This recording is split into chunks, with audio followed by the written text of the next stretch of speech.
बिस्मिल्लाहिर्रहमानिर्रहीम। आज हम स्टैटिस्टिक्स में मेजर ऑफ सेंट्रल टेंडेंसी के बारे में पढ़ेंगे। उसका सबसे पहला टॉपिक है अरिथमेटिक मीन। अरिथमेटिक मीन आज हम निकालेंगे अनग्रुप डाटा के लिए। जैसा कि आप लोगों को पता है कि डाटा दो तरह का होता है, एक होता है अनग्रुप डाटा, एक होता है ग्रुप डाटा। अनग्रुप डाटा की पहचान ये है कि डाटा जो होगा वो अनअरेंज होगा, यानी उसकी कोई तरतीब नहीं लगी होगी। और जो ग्रुप डाटा होगा उसमें सारा डाटा आपके पास ग्रुप्स की शक्ल में दिया गया होगा और उसमें एक ख़ास बात होगी कि उसकी फ्रीक्वेंसी होगी। तो सबसे पहले हम अनग्रुप डाटा के लिए अरिथमेटिक मीन निकालने जा रहे हैं। अरिथमेटिक मीन को निकालने में के तीन तरीके हैं। आज हम दो तरीक़ों के बारे में पढ़ेंगे। Arithmetic mean by direct method. Arithmetic mean को हम शॉर्ट फॉर्म में ए डॉट एम भी लिख सकते हैं, और ए डॉट एम की जगह पर हम एक्स बार लिख सकते हैं। एक्स के ऊपर एक लाइन जो होती है उसको हम कहते हैं एक्स बार। एक्स बार, एक्स जो है ना इधर हमने लेट किया हुआ है, तो एक्स बार बराबर होगा हमारे पास सम ऑफ एक्स ओवर एन। ये जो सिंबल है इसको हम समेशन भी पढ़ते हैं, सम भी पढ़ते हैं। तो इसका मतलब होता है sum of x divided by n, यानी सम ऑफ एक्स का क्या मतलब है, डाटा में से सम ऑफ ऑल वैल्यूज़, तमाम वैल्यूज़ का आपने सम करना है और उसको डिवाइड कर देना है नंबर ऑफ़ वैल्यूज़ से, यानी जितनी वैल्यूज़ होंगी उतनी वैल्यू से हमने इसको डिवाइड कर देना है। उसके बाद हम इसका दूसरा मेथड पढ़ेंगे, इनडायरेक्ट मेथड। अरिथमेटिक मीन निकालेंगे बाय इनडायरेक्ट मेथड से। अरिथमेटिक मीन बराबर आ जाएगा एक्स बार, इसको एक्स बार भी लिख सकते हैं अरिथमेटिक मीन को, और ये बराबर होगा, इक्वल होगा a plus sum of D over n, where a क्या है, डी क्या है, एन क्या है, वो ये नीचे मैं बताने जा रहा हूँ। Where A is equal to assume value, D is equal to होता है एक्स माइनस ए, एन होता है बराबर number of observation. A is equal to assume value का मतलब है कि हमने डाटा में से एक वैल्यू को फ़र्ज कर लेना है, उसमें से फिर डी बराबर हुआ करेगा एक्स माइनस ए, एक्स की हर एक वैल्यू में से माइनस करना है अज्यूम वैल्यू को। और एन का आपको ऑलरेडी पता है, मैं ऊपर भी बता चुका हूँ, एन से मुराद है नंबर ऑफ ऑब्जर्वेशन या नंबर ऑफ वैल्यूज़। अब हम इसकी एक एग्जांपल पढ़ने जा रहे हैं, और इसकी एग्जांपल कुछ यूँ है कि find the mean by using direct and indirect method. Indirect method को हम शॉर्टकट मेथड भी कहते हैं। पेपर में आपसे ऐसे भी पूछा जा सकता है कि find mean by shortcut method या इनडायरेक्ट मेथड, दोनों का मतलब एक ही होगा। अब ये एक डाटा दिया हुआ, ये अनग्रुप डाटा, यानी इसकी कोई तरतीब नहीं है, ना इसके ग्रुप है ना इसकी कोई फ्रिक्वेंसी है। तो हम इसका मीन निकालने जा रहे हैं डायरेक्ट मेथड से भी और इनडायरेक्ट मेथड से भी। सबसे पहले मैं लेट कर लूँगा एक्स, एक्स के नीचे मैं ये सारा डाटा लिखूँगा, 11,500, 12,400, 15,000, 14,500, 14,800। अब सबसे पहले मैं निकालने जा रहा हूँ डायरेक्ट मेथड। मीन निकालूंगा बाय डायरेक्ट मेथड से। डायरेक्ट मेथड, मीन निकालने का डायरेक्ट मेथड का फार्मूला है X bar is equal to sum of X over N.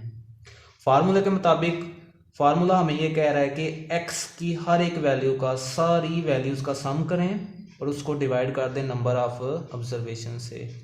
अब हमने क्या करना है, इन सारी वैल्यूज़ को प्लस करना है, और प्लस करने के बाद आपके पास जवाब आएगा 16,200, और आप फार्मूला में इसमें लगा देना है। ये जो आपके पास आया है इसको कहते हैं सम ऑफ एक्स, यानी एक्स का जो टोटल है वो आपके पास आ गया 68,200।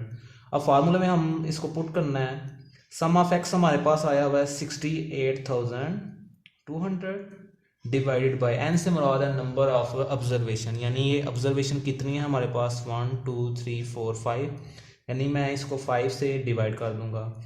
जब 68,200 को डिवाइड करेंगे 5 के साथ तो हमारे पास आंसर आएगा 13,640। ये मैंने अरिथमेटिक मीन को निकाल दिया बाय डायरेक्ट मेथड से। अब हम पढ़ने जा रहे हैं इनडायरेक्ट मेथड। इनडायरेक्ट मेथड बराबर होता है X bar is equal to A sum of D over N. अब इस फार्मूले में कहा गया है कि डी का सम करें। सबसे पहले हमें डी का पता होना चाहिए, ए का पता होना चाहिए। अब मैंने आपको पीछे बताया था ए से मुराद होता है अज्यूम वैल्यू। अज्यूम वैल्यू यानी डाटा में से आपने कोई एक वैल्यू लेट कर लेनी है। इसमें से आप कोई भी एक वैल्यू को लेट कर सकते हैं, इसमें कोई शर्त नहीं है। मैं सबसे पहले पहली वैल्यू को लेट कर लेता हूँ, सबसे छोटी वैल्यू को। ठीक है जी, इसको मैंने लेट कर लिया, ये ए के बराबर है। और हमें जैसा कि बताया डी बराबर होता है एक्स माइनस ए। एक्स माइनस ए हमने लेट किया हुआ है 11,500, यानी डी हमें क्या कह रहा है, एक्स की हर एक वैल्यू में से 11,500 को माइनस करना है। चलिए मैं करता हूँ। 11,500 में से माइनस करना है 11,500। एक्स की हर एक वैल्यू में से हमने माइनस करना है 11,500। 12,000 15,000 में से माइनस करना है 11,500, यानी हर एक वैल्यू में से हमने माइनस करना है 11,500।